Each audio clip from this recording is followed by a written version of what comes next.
Hello there, I'm Egil Thorson, warrior, trader, runecaster and of course storyteller, and a bit of a busybody when it comes to history.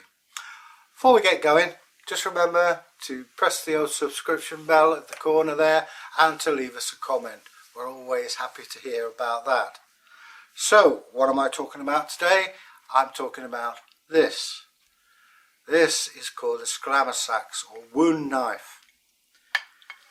So let's start from first basics.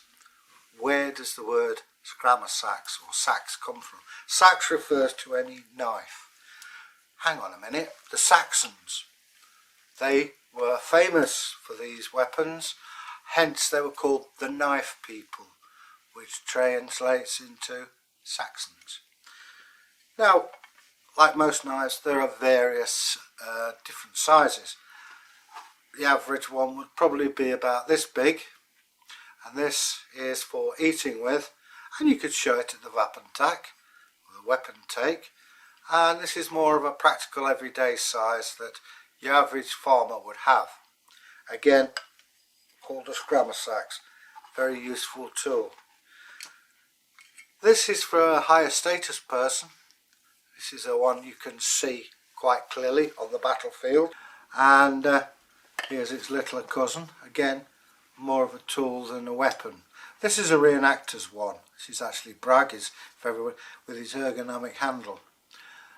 But it's also a sign of your freedom. Only freemen could carry these, and they had a various function. On the farm, this could be used not only as a weapon, but you chop your vegetables with it, slaughter animals, skin them, prepare the meat. The combined sabatier of its day.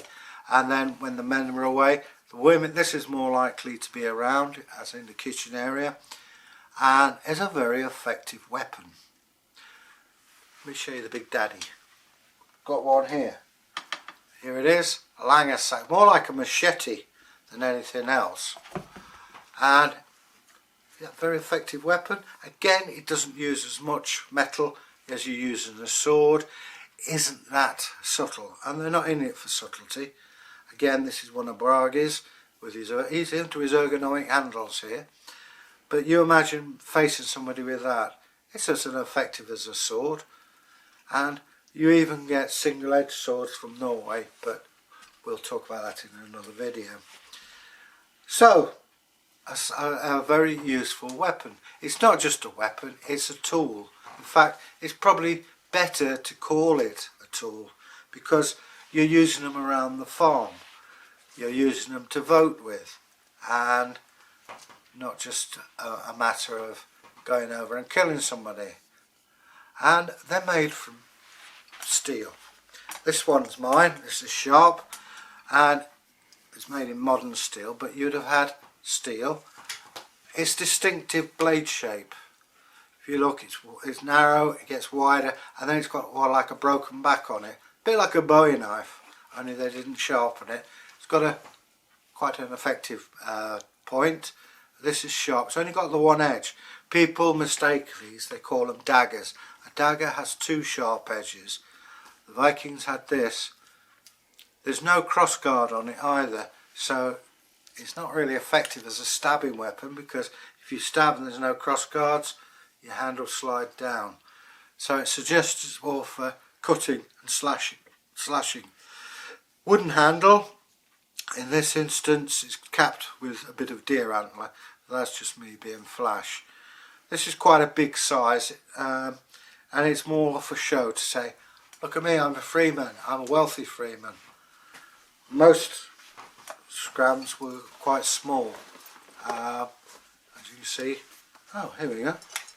Bragg's made his use again, and this, it looks fearsome. This is actually sharp.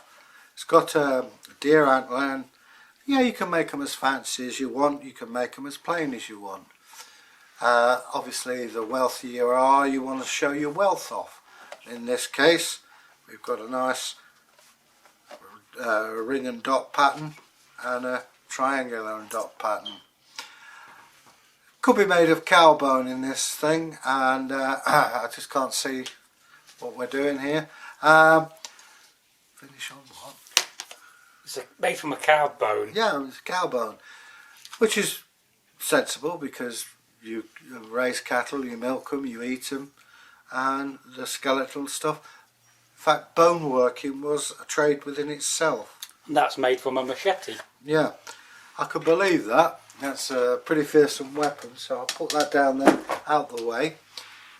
So, to sum up, we know that Sax means knife, and the Saxons got their name from that. We know that they come in varying sizes, various tasks, from eating your food to preparing your food, defending your family, and going out on offensive expeditions, and showing that you are a free, powerful man.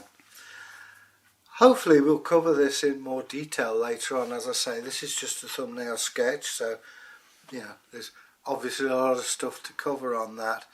But so next time you see this distinctive shaped weapon or tool, you'll know its origins. Incidentally, this is the oldest type of blade that we know of. And you can find them all over. They're not normally as posh as this, but when I was a student, I was walking through a car park and there was a piece of metal with an angle cut on it, and I knew that was a medieval knife blade, and that's in the middle of York in the city, so they turn up everywhere. So anyway, until we meet again, and if you've got any comments, please leave them, and we'll try and get back to you as soon as possible. Bye now.